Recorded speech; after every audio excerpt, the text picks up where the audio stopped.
Hi hello வணக்கம். இது உங்கள் சிவி ஸோன்னு சொல்லணும். எப்படி இருக்கீங்க? இப்போ பார்த்தீங்கன்னா சம்பவம் முடிச்சிட்டாங்க.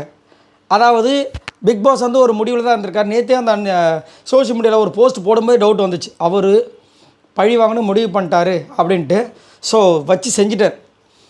6 பேர் பெஸ்ட்டு பர்ஃபார்மன்ஸாக இருக்கணும், மீதி இருக்கிற 10 பேர் வந்து ஒஸ்ட்டு பர்ஃபார்மன்ஸில் அவங்க எல்லாரையுமே தூக்கி ஜெயிலில் போட போகிறோம். இப்போ என்ன ட்விஸ்ட்டுனா, ஜெயிலுக்கு போனவங்க வந்துட்டு ஜெயிலேருந்து உள்ளே வரணும், வெறும் பாத்ரூமுக்காக மட்டும்தான் உள்ளே வரணும். அதுவும் அந்த டோர் வழியாக வந்துட்டு அப்படியே போயிடணும். வீட்டுக்குள்ளே காலை எடுத்து வச்சுங்க அப்படின்ற மாதிரி வந்துட்டு ஒரு விஷயத்த கொடுத்துட்டார். சரிங்களா?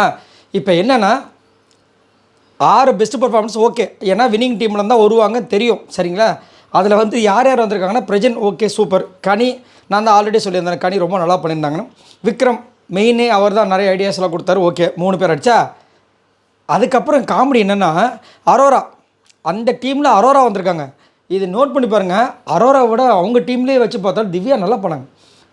2-3 ஆட்டத்தில் அவங்க தான் வின் பண்ணி கொடுத்தாங்க. சரிங்களா? அது இல்லாமல் வந்துட்டு நைட்டு முழிச்சாங்க. ஸோ இதெல்லாம் வந்துட்டு கவனிக்கவே இல்லை.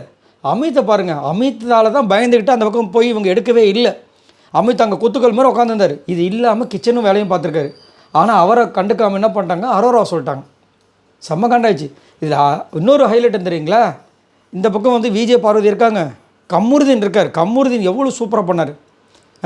இவ்வளோ விஷயங்கள் பண்ணாங்க, ஆனால் சொல்லவே இல்லை. ஆனால் இங்கேருந்து சாண்ட்ரா உண்மையிலே பாராட்டும். நான் ஏன்னா நான் நிறைய இடங்களில் சொல்லியிருந்தேன், சாண்ட்ரா சொல்லியிருந்தாங்க இந்த டீம் வந்து சபரி பெஸ்ட்டு பர்ஃபார்மன்ஸ். என்னையா பண்ணார் அவர்? அவரே வாண்டடாக வந்துட்டு ஒரு தப்பு பண்ணிட்டு ஜெயிலுக்குள்ளே போயிட்டார். திரும்ப வந்துட்டு அந்த திருட்டில் கலந்துக்கணும்னு சொல்லும்போது கலந்துக்க முடியாதுன்ட்டார். அவர் என்ன பண்ணார்? அவர் வந்து சொல்லியிருக்காங்க. அப்போ தான் எந்திரிச்சு விஜய் இதுக்கப்புறம் என்ன பண்ணாரு, பிக் பாஸ் வந்து ஒரு தண்டனை கொடுக்குறாரு. ஸ்லேட்டு மாதிரி கொடுத்து, இந்த ஸ்லேட்டில் நீங்கள் எதனால் வந்துட்டு செலக்ட் ஆனீங்க, அவங்கள வந்துட்டு இந்த ஒஸ்ட்டு பர்ஃபார்மன்ஸை போட்டிருக்காங்கன்றது நீங்கள் நினச்சி சொல்லுங்கன்னு போது எல்லாருமே ஒத்துக்கிட்டாங்க. எங்களுக்குள்ள டீம் கோஆர்டினேஷன் கிடையாது அப்படின்ட்டு. ஆனால் விஜய் போடுறது லாஸ்ட்டாக ஒரு விஷயம் சொல்கிறாங்க. என்னென்னா, முதல் வந்துட்டு அவங்க கையிலேயே வந்துட்டு அந்த இதை வச்சுருந்தாங்கல்ல, நகையை, அதுவே பெரிய தப்பு. அதை அங்கே வச்சுருக்கணுமா இல்லையா? திருட்டு இந்த இது நகையை வந்து காப்பாற்றணும்னு சொல்லியிருக்காங்க. அந்த இடத்துல இருக்கணும், அங்கேருந்து தான் வந்துட்டு திருடக்கூடாதுன்ற ஒரு விஷயம். அவங்க கையிலேயே வச்சுட்டு போய் ஒரு கேமே விளையாண்டு வந்தாங்க. அந்த பாயிண்ட் யாருமே சொல்லவே இல்லையேன்னாங்க. கரெக்ட் தானே? கேமே இல்லையா அப்போது? அதே மாதிரி பிரஜன் தூக்கி எந்த பக்கம் போட்டார், அந்த விஷயம் யாருக்குமே தெரியாது. இப்போ அந்த நகை எங்கன்னே தெரியாது.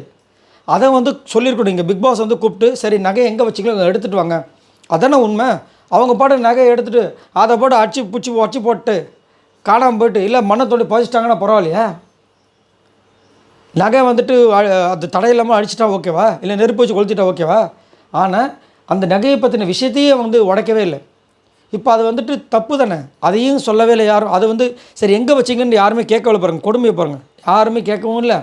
அது வெளியும் வரல, பிக் பாஸுக்கு கேட்டிருக்கணும். ஆக்சுவலாக இவங்க வைக்கிறது அந்த இதை வைக்கவே இல்லை. வைக்காமையே ஒரு கேமை வந்து நீங்கள் முடிச்சிட்டிங்க. இத்தனைக்கும் அதை எடுத்துகிட்டு போய் இது பண்ணுறீங்க.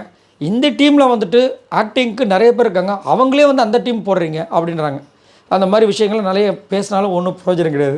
தூக்கி உள்ளே போட்டாங்க.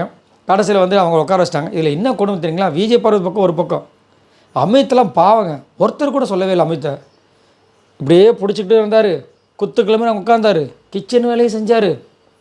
திவ்யாவும் உண்மையிலே பாவம். ஸோ கம்முருதெல்லாம் ரொம்ப ரொம்ப பாவம். ஏன்னா நிறைய விஷயங்கள் பண்ணிகிட்டே இருந்தார். ஆனால் ஓட்டு போட்டாங்க, ஜஸ்ட்டு 2 ஓட்டோ 1 ஓட்டுலேயே மிஸ் ஆகிடுச்சுன்னு நினைக்கிறேன். இவருக்கும் சரி, நம்ம விஜய் பார்வதிக்கும் சரி. இருந்தாலும் ஒன்றும் பண்ண முடியாது. சரி, இதை பற்றி உங்களோட கருத்துக்களை சொல்லுங்கள். பாய் நம்பரில்.